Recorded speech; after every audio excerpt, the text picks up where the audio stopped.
Hello and welcome to this tutorial on resin casting featured by myself, Souffle Art. Thank you for watching. Let's get started by taking a look at the ingredients or the materials that we'll need in order to do this resin casting. First, you need resin. This is a side B. Most resins, I think all resins, have two parts, an A and a B. This is the A side here. Come in these nice gallon jugs. Now what happens when you mix these two resins, these two chemical compounds combine when you mix them up, and this creates a catalyst process where they will eventually become solid. So resin casting is a great way to get really fine detail in duplications of works that you've created. Maybe you've sculpted it or you found it somewhere and you just really like it, you want more than one. This is how you would resin cast it. First, you'll have needed to make a silicone mold. Silicone is one of the most effective molds you can use for resin casting because the plastic will not stick to the resin. The silicone and the resin won't stick together. You can see here we have this relief, this kind of inside view of a sculpture that I've already made a resin mold out of. We'll be pouring resin into this, and then we can get duplications of nice works like this one. Some of the other materials we have here, I have this fluorescent powder paint. This will be used mixing in with the clear part B of my resin material. When it's mixed in, it creates this nice orange color. Looking back at the piece we made originally, this particular brand of resin will cure or become hard. It will cure in this off-white color.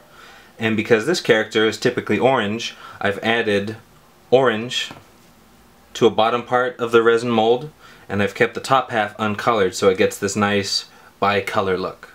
This is especially effective because when I go to paint the additional details on these pieces, I'll only have to do bits like the mouth and this headband. Having looked at our resin part A and part B, our pigment or any color you choose, I also have a couple shot glasses, mixing containers. This will be used. I keep them see-through so I can see exactly how much resin I've poured, and this will allow me to create accurate reproductions. This larger glass jar is where I put the resin from these two containers. I'll pour it in here so I can mix it up very thoroughly. Then over here on the side, I have a couple bottles full of the part A and part B. I have these separate because this is the part that I will not be coloring or adding any pigment to. So these little droppers have a convenient measuring mark on them. Not sure if you can see, but it shows a cc amount, or the liquid volume.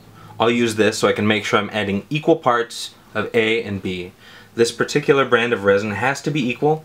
Otherwise, the chemicals can't combine properly and they won't mix. They'll get kind of sticky and you can ruin your mold by doing that. So always be careful to mix by the appropriate volume indicated by the resin manufacturer. And then finally, this other little micro shot glass is where I'll be mixing the resin that I pour from these two bottles. Notice I've got gloves on. I usually don't work with gloves. I'm lucky to have skin that isn't too sensitive to it, but please always be safe, always protect yourself. Keep your hands covered, keep your eyes covered, keep a window open if you're working indoors. Be safe, follow safe practices, and we'll have some fun with it, right? In terms of the rest of the setup, I have a few popsicle sticks here. One will be to mix the orange color into the part B. One will be to mix part B and part A in this big glass. I have a third stick here to mix part A and B for the clear section, for the white section. And then this fourth stir stick is used to scoop a little bit of pigment out and add it to the jar where I'll be mixing part B. For the silicone mold itself, you can see I've prepared little googly eyes. These are here. I've pre-inserted them into the mold, and when I pour the resin over the top, these googly eyes will adhere to the plastic resin so that they come out fully built in as a part of the finished product. Make sure that's in there nice and tight. We don't want any of the eyes to start floating out of the resin. That's happened a couple times where the air inside the eyeball will cause it to come out of the mold, and at that point there's not much you can do. You've just a bad cast, we call it. And the last thing I want to show you is this little legally nondescript plastic building block. I picked one that's angled so I can lay it down in the back of my little silicone mat here. Silicone, again, does not stick with resin, so this is the perfect material. This little building brick helps me angle my silicone mold at just the right angle so that when I pour the orange resin in, it'll stop right about here, right about the top of the head, so that when I'm ready to pour the clear resin in, I can just fill in the top and it'll get that nice two-color split we're looking for, where the face is orange and the hair is white. With that said, let's get started, shall we? We're going to make some resin. I've added the orange pigment into the glass, the measuring glass. So I'm going to screw the cap back on my pigment. I don't want any liquid or resin components getting stuck in there. That'll mess things up. And with that off to the side, I'm going to get my part A and my part B. Pour a little out. This should be about what we need.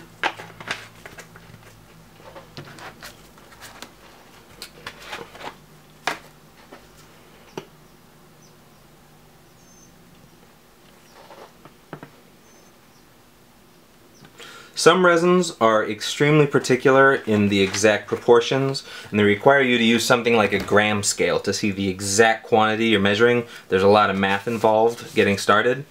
But these are pretty easygoing. You'll usually see gram scale resins or resin mixed by weight or volume. If it's by weight or volume, it means put in this much, put in the exact same amount of the other version. So that's the easiest one. That's what a lot of entry-level resin casters and sculptors will go with, because you don't need all the extra equipment. You just need to kind of visually look at it, determine if it's about the same. And we can see here, they're pretty much the same in terms of volume. So as we've discussed, I'm taking my first stir stick and we're going to mix up the orange pigment into the mold.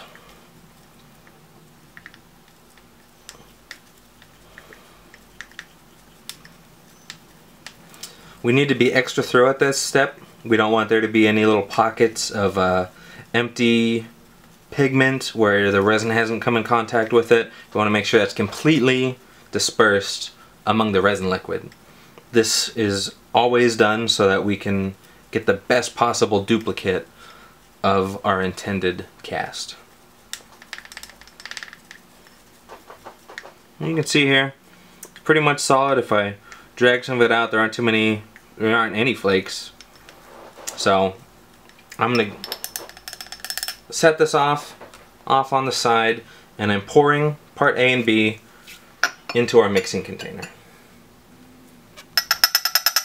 This particular resin cures pretty quickly. It's only got a pot life of 2.5 minutes, 2 minutes, which means we have about 2 minutes before it becomes unworkable, before we can't touch it anymore.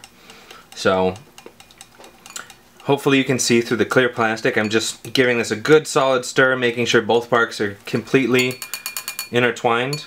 And now we're going to pour it. Just very gently. Try to keep it close to the mold so there's not too many bubbles. And slowly let it drip in there.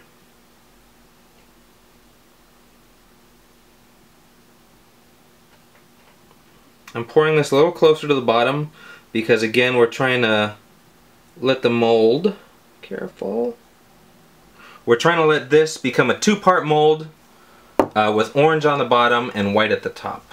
Now I'm taking these two, the A and the B, in the separate containers. Scoot everything out of the way for us.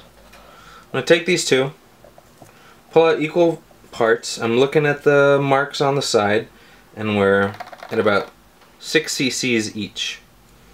Put these in, that's one, and from practice I know this will require 2 drops of that amount. And here's 2. Meanwhile, as I'm doing this, the orange is starting to become slightly tacky. It's starting to become slightly hard, which is good. It'll still adhere to the resin that we're mixing here, the second batch, but it's still liquid enough that it'll be workable with this second half. We've stirred this, dry off the little stir stick, and here is where the most skill comes in. This is a 2-part color that I'm mixing all at once instead of 2 parts separately. So I'm going to keep the angle that it was sitting at on the Lego brick while I pour the hair color in.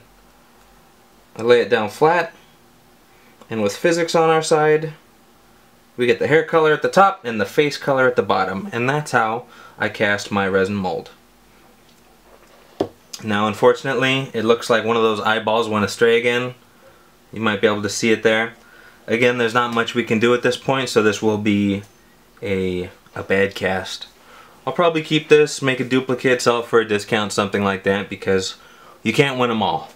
The nice thing about resin is it comes in large volumes, so you can get a lot of practice. And with that, thank you for watching.